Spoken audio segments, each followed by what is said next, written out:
Okay, this video is on the reasons behind the second Iraq War.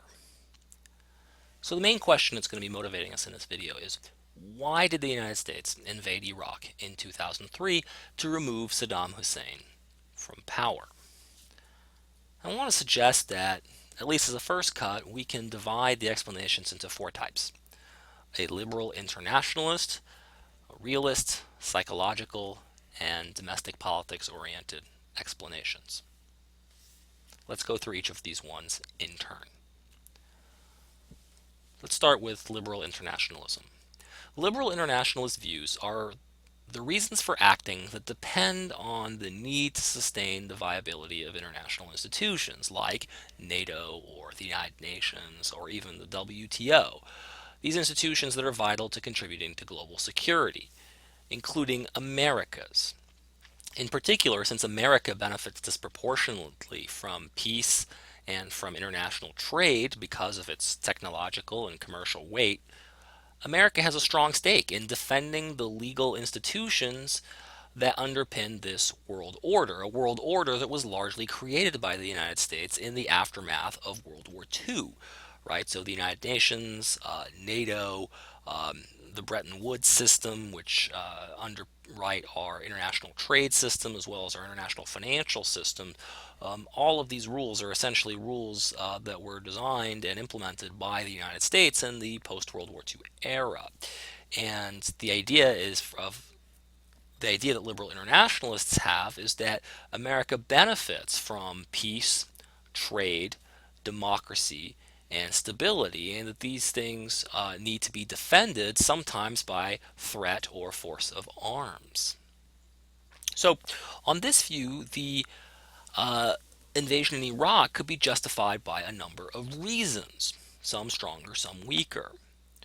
Some in the Bush administration certainly tried to link Saddam to international terrorism. Now, there was no credible evidence of this, but if that had been true, if Saddam had provided aid and comfort to terrorists, then there would have been a liberal internationalist reason to go after Saddam, since Saddam would have been destabilizing the liberal world order by harboring terrorists and otherwise making the entire world really less secure by doing so. Perhaps more reasonably, there was a belief among many liberals that something strong needed to be done in response to Saddam's regime's repeated violations of UN resolutions concerning the nuclear inspections program that was put into place after the first Iraq War. Now, this enabled the United States, or this reason enables the United States to act with at least a veneer of international legitimacy, because the United States could claim quite plausibly to be defending the international liberal world order that it had created and sustained for the past 45, 50 years or so.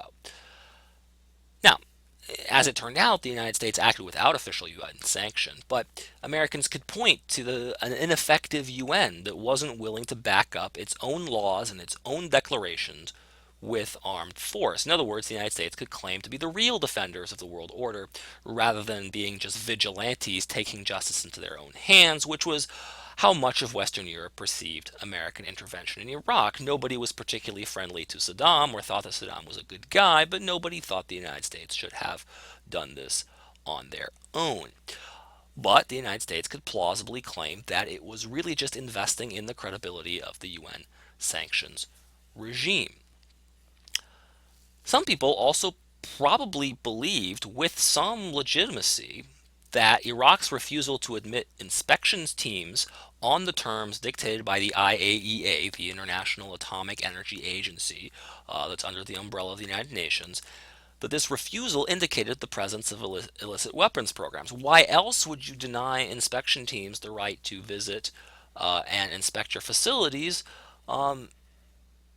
unless you had something to hide, unless there was something that you were worried about? And the amusing thing is, there's at least some evidence that Saddam himself believed that he had weapons of mass destruction programs underway, when in fact he didn't.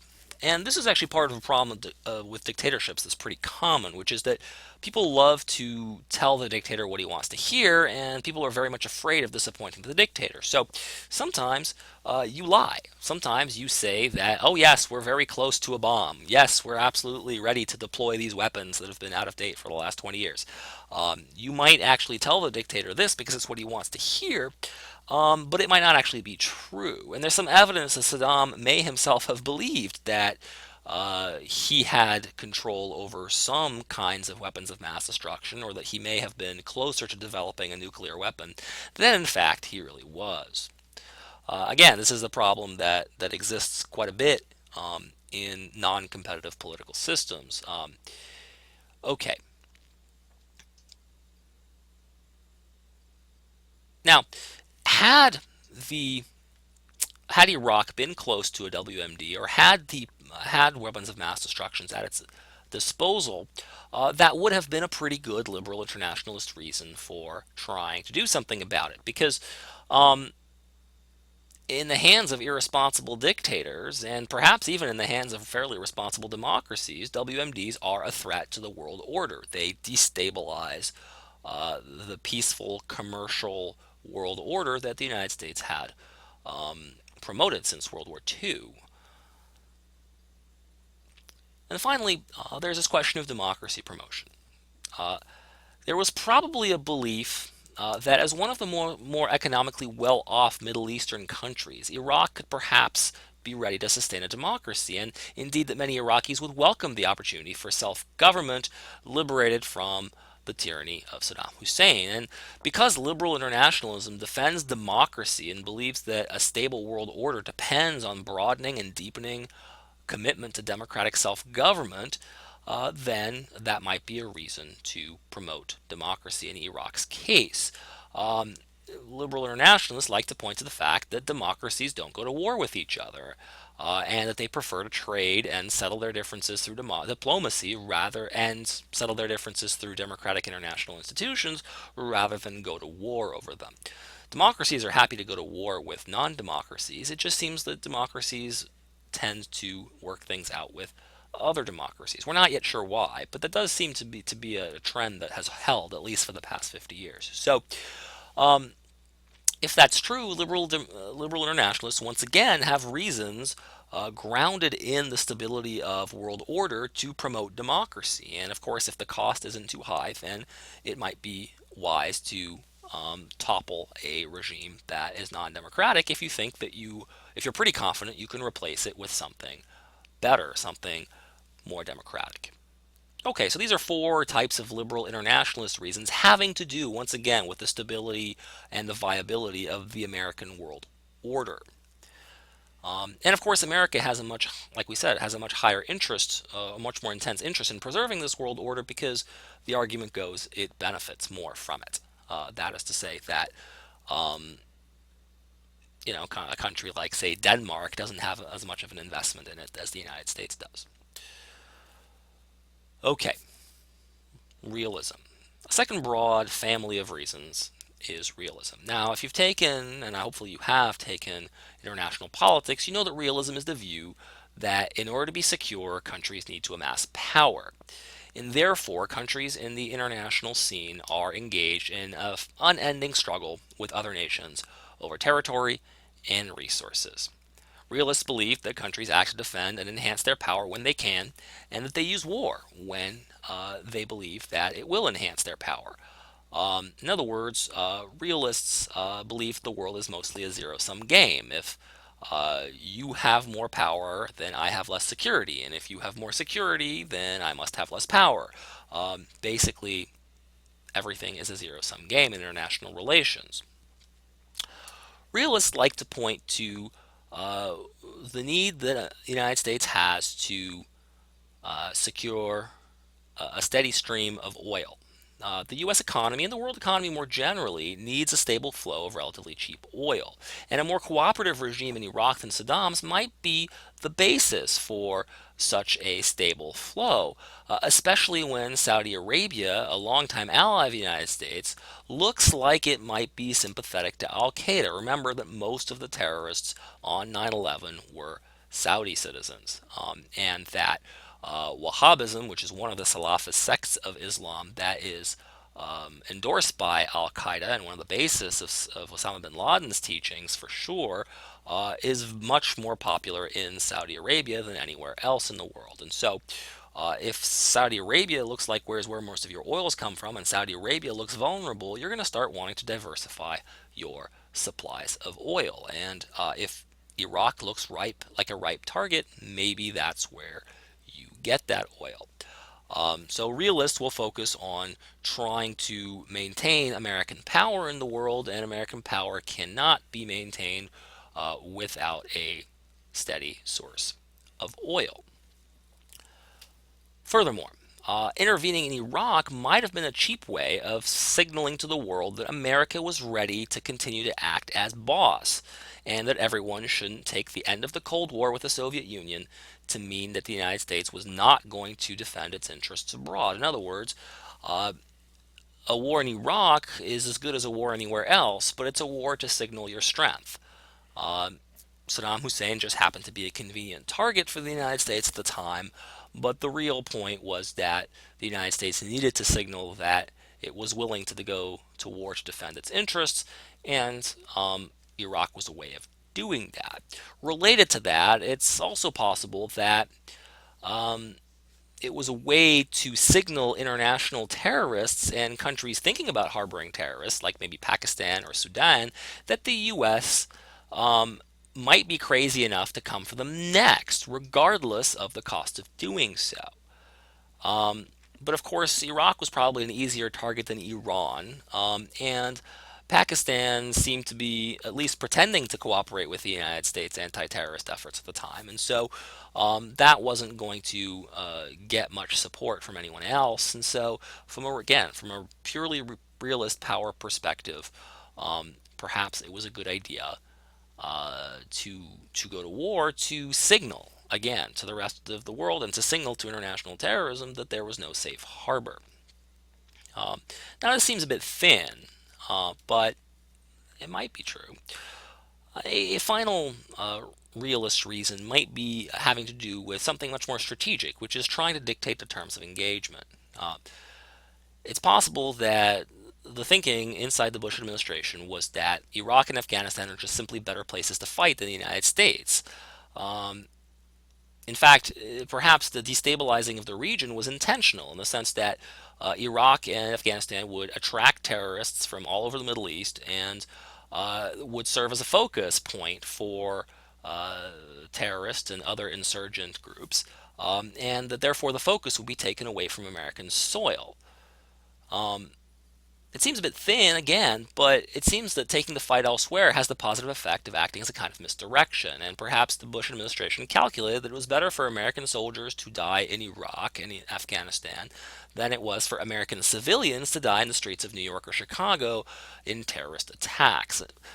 If you're going to attack international terrorism, you want to make them focus their resources in places uh, in the places of your own choosing rather than places of their choosing. And of course, because international terrorists or international terrorism as a whole has fewer resources than the U.S. government can effectively stretch their battle lines, if you will, to the point where they can no longer present a threat to the American home soil. Okay, so those are some realist sorts of views. Let's move on to the psychological views. Psychological views focus on the personalities of leaders to explain conflict. It's true that opportunities matter, right? So if you don't have the opportunity to do anything, so if the international system constrains your behavior, that's going to be a problem. But how you respond to these constraints depends on your individual psychologies and the individual psychologies of important leaders. Many claimed, based on this insight, a kind of instinctive urge on the part of George W. Bush to finish the business with Saddam Hussein that his father had supposedly not finished in 1991. And it's true that in 1991 there were a lot of people who called for the removal of Saddam Hussein. The United States Army could well have pursued Saddam into Baghdad and removed him then and there. They chose not to. At the time, they chose to leave Saddam in power and simply force him to concede. and leave the internal politics of Iraq to the Iraqis, so to speak. Um, so George W. Bush may have had some sense of unfinished business on behalf of his father. Maybe it was also a matter of pride, of wounded pride especially, who felt that his family's and his country's honor were being slighted by this defiance of this Arab dictator who was refusing to kowtow to an aggressive regime of sanctions, a regime of attrition that the international community, including the United States, was waging against the regime of Saddam Hussein. And yet, it seemed that, although Saddam's people were doing very badly, Saddam himself didn't seem to be particularly swayed by the pressures that were brought against him, and this may have just irritated George Bush's pride. Another argument might be that the administration felt that something spectacular had to be done in response to the 9/11 attacks, and um, basically Iraq was an outlet for American frustrations with the war on terror. That is to say, George Bush and senior American officials just felt frustrated by their inability to contain terrorism, find Saddam, find not Saddam, find Osama bin Laden, and faced with this kind of impotence, they just channeled their anger onto another convenient target, namely Saddam Hussein. Um, Moreover, I think that because Saddam in recent years had made more appeals to religion than in the past to justify his actions, as well as criticize actions by Israel in the West, that may have also fed into Bush and other people in the administration's perception that Iraq was a permissible target as a part of the war on terror. Now, no one in Iraq or the Middle East really believed that the old Arab socialist dictator from the Ba'ath Party, again, one of the basic tenets of one of the basic building blocks of Arab socialism throughout the Middle East is the Ba'ath Party. Um, no one really believed that this guy would suddenly became a religious critic, right? Suddenly converted to radical Islam. Everybody understood, or at least most people understood, that whatever use that Saddam was making of religion, it was a political ploy.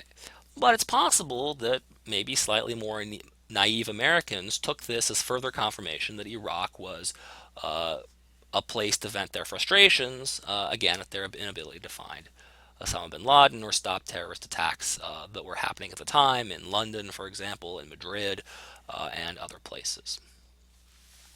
Okay, so much for psychological views. Let's finally talk about domestic politics. Now, while liberal internationalists and realists look to events in the world to explain state behavior, you might call these systemic factors having to do with the international system, others look closer to home.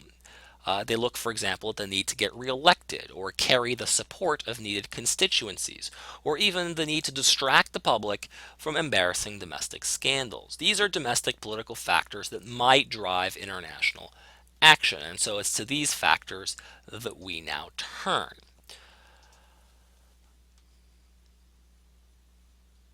So, one reason that the Bush administration, on this view, might have launched a war in Iraq was to distract from calls for domestic political reforms that they didn't like. Perhaps they sensed that the mood in the United States was gearing towards things like national or socialized health care or more corporate regulation or any number of policies that the Bush administration wasn't particularly wild about. And so um, the war was a way of distracting from political reforms that they were unwilling to undertake.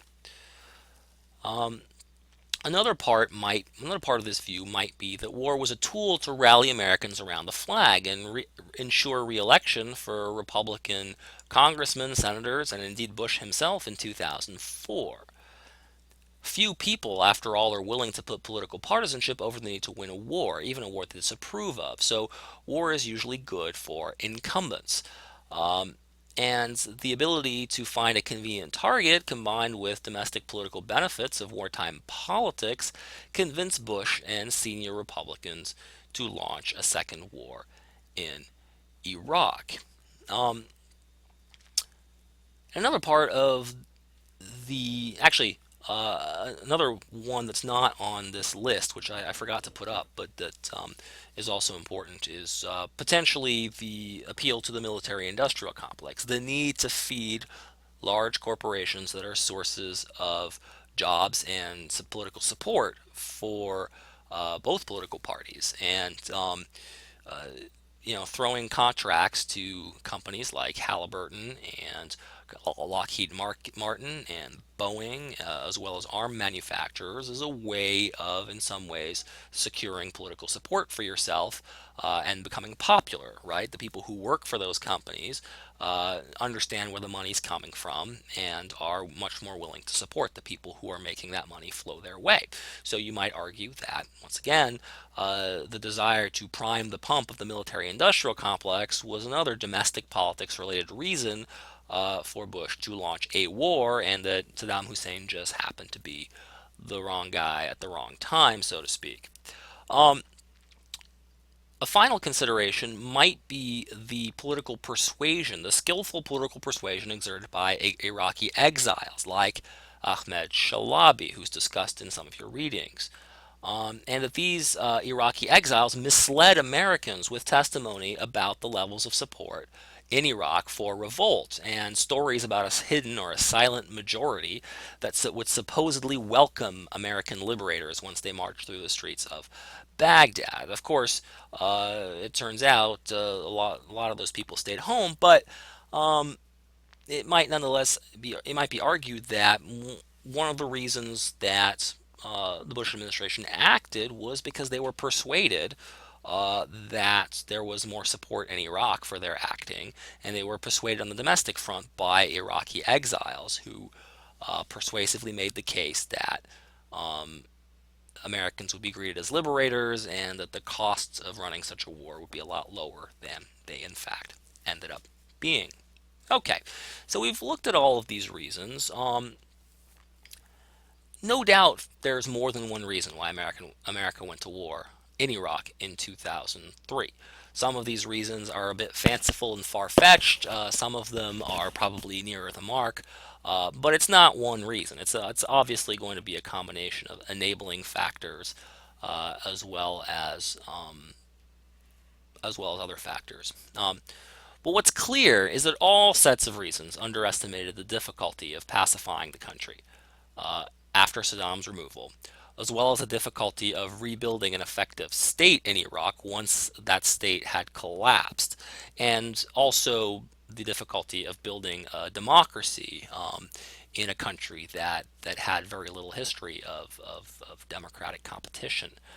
Um, Saddam's downfall certainly left a political vacuum in the region that's currently being filled by Iran, in part by Sunni militants like ISIS, as well as Kurdish militants struggling for an independent Kurdistan, or at least to protect ethnic Kurds.